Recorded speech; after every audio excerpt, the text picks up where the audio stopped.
Auzu billahi minesh-shaytanir-rajim. Bismillahir-rahmanir-rahim. Dear students of class 8th, Assalamu alaikum wa rahmatullahi wa barakatuh. Dear students, as you already know that our chapter is about the marginalization, and today our topic is laws for marginalized.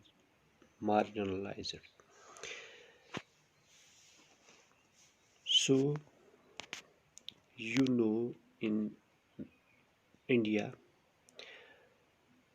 there are number of people or number of groups who are actually marginalized in this country, or we can say their number is less as compared to the number of other communities.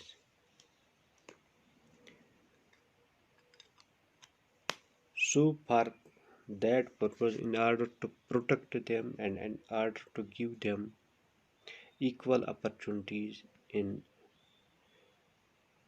jobs, education and others, government has set up, that means government of India has set up, or the constitution, actually it is the constitution of India which gives them guarantee that their rights are preserved in this country so long as their education is concerned, jobs are concerned and other things are concerned. That means they will be given justice or promoting social justice to those people. They are Dalits, they are Adivasis, they are also other groups in our country. As you have read, the government makes laws to protect its citizens. Yet this is not the only way in which it takes action. There are specific laws and policies for the marginalized in our country. There are policies or schemes that emerge through other means like setting up of a committee or by undertaking survey, etc. The government then makes an effort to promote such policies in order to give opportunities to specific groups. First of all is promoting social justice. The constitution, both the state constitution as the central constitution, creates specific schemes for implementation in tribal areas or in areas that have a high Dalit population. For example, government provides for free or subsidized hostels for students of Dalits and Adivasi communities so that they can avail of education facilities that may not be available in their localities. Dear students,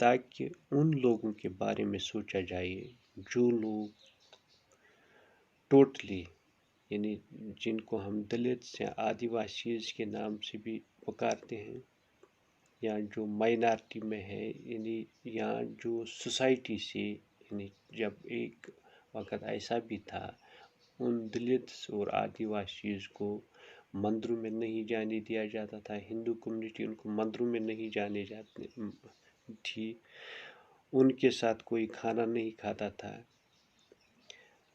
اگر یہ کسی یعنی اگر کوئی high cost کا آدمی ہوتا تو وہ وہاں پر رشتہ نہیں کرتا یا ان کی بیٹی کے ساتھ رشتہ نہیں کرتا، یہ سب چیزیں تھی۔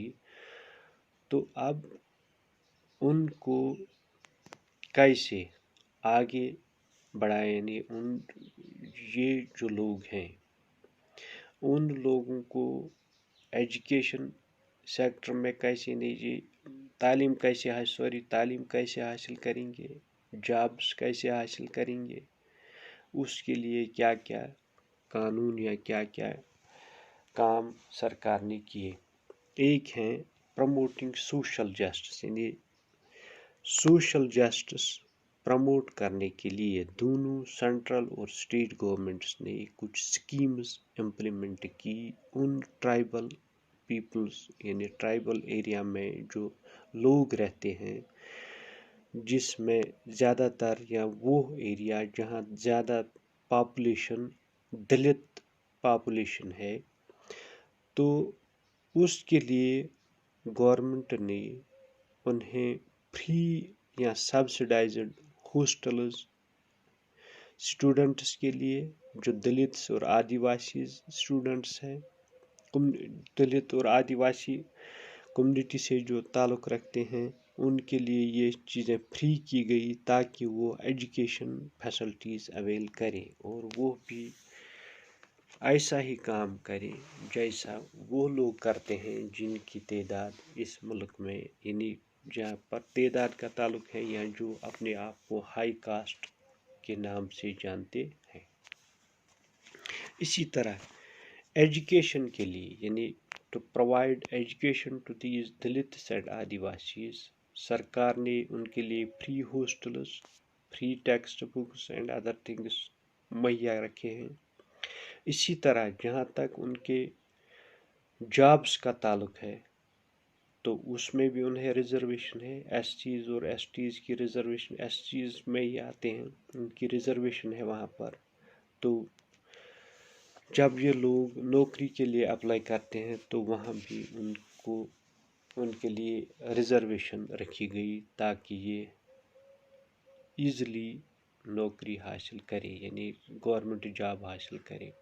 اسی طرح ایجوکیشن میں ایک ہوتا ہے لور ایجوکیشن، دوسرا higher education, M Phil P H D جب کوئی کرتا ہے اس میں بھی ان کو ریزرویشن ہے۔ تو یا کوئی ٹیکنیکل یا پروفیشنل ڈگری کرتا ہے اس کے لیے بھی ان کے لیے ریزرویشن رکھی گئی ہے۔ اس کے ساتھ ساتھ ان لوگوں کے لیے جہاں تک دلتس اور آدیواسیز کا تعلق ہے، اسکالرشپ اسکیمیں بھی سرکار نے ان کے لیے کچھ اسکالرشپ اسکیمیں بھی رکھی ہیں، جس کے تھرو یہ اسکالرشپ اویل کرتے ہیں اور ان کا جو پڑھائی کا خرچہ ہے وہ بہت کم ہوتا ہے۔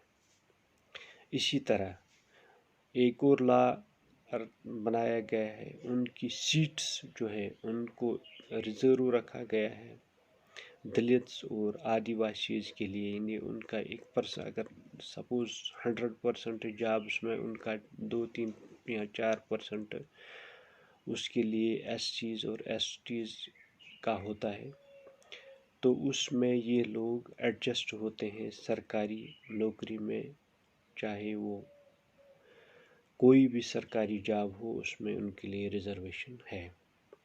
تو یہ سب چیزیں آپ نے آج پڑھی، جہاں تک دلتس اور آدیواسیز کا تعلق ہے ان کے لیے سرکار نے کیا کیا اسکیمیں رکھی ہیں، so long as their education and job facilities are concerned. اس کو ہم کنٹینیو رکھیں گے اگلے پیریڈ میں. باقی وسلام.